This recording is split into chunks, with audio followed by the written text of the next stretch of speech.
So this little guy is a small parrot. It's called the white-bellied kite. Eventually all the black will disappear and it'll be a bright orange head. Now we like to sort of match our customers to their birds by asking them lots of questions about their lifestyle. For instance, this bird would be okay no matter where you live, because it's a quiet bird. It's a small bird, so you can live in a condominium or a small apartment or a big home. Little bird, big personality.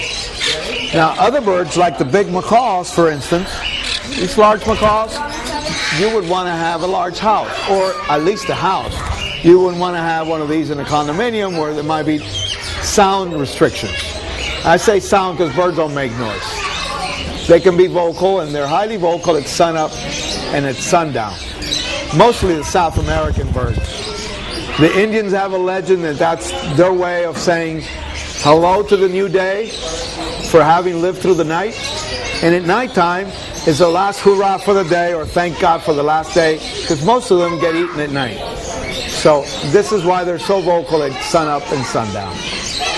That's, again, legend. So going back to the type of lifestyle you have, we try to match you with the right type of bird. If you have a lot of children, some of them might not be so a little more hyper than others, then we recommend the cockatoo.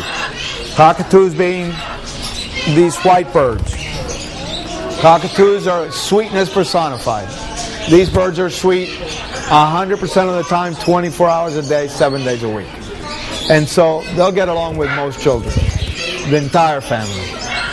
Of course, we have cats in the store.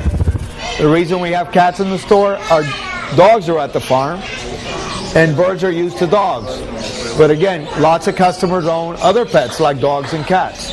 So obviously, it's important that a bird learns to live with a cat in case your household happens to have a cat at home.